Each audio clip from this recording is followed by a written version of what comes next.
What makes an ideal state? Is it wealth, power, or perhaps order and justice? This question has puzzled thinkers throughout history, but perhaps none more so than the ancient Greek philosopher Plato. In the heart of ancient Greece, renowned philosopher Plato received an invitation from Dion, brother-in-law to Dionysius, the tyrant of Syracuse.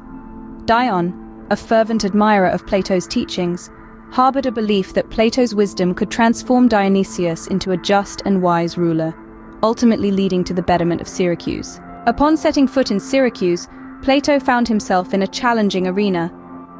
Dionysius, a ruler with scant interest in philosophy or the ideals of justice and virtue, stood as a stark contrast to Plato's ideals. Yet Plato, with courage in his heart and wisdom on his lips, engaged Dionysius in discussions about the nature of justice, the virtues of a ruler, and the concept of the philosopher king. In these discussions, Plato painted a vision of an ideal state, governed by philosopher kings. These rulers, according to Plato, would possess both the wisdom to understand what is good for the state and the virtue to act accordingly. They would prioritize the welfare of the state above personal desires, embodying wisdom and virtue in their rule. However, Plato's teachings did not sit well with Dionysius. The tyrant perceived these ideas as a threat to his absolute power and grew suspicious of Plato and his influence on Dion. Tensions rose and the situation escalated to the point where Plato was placed under house arrest and plots against his life were hatched. Yet, even in the face of danger, Plato's commitment to his ideals never wavered. His courage and integrity deeply impressed many, including Dion.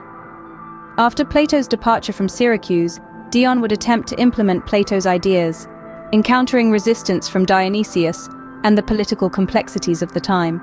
Plato's journey in Syracuse serves as a powerful testament to his unwavering dedication to the pursuit of knowledge and the application of philosophical principles in the realm of governance. It underscores the hurdles philosophers often encounter when trying to apply theoretical ideals to the pragmatic world of politics.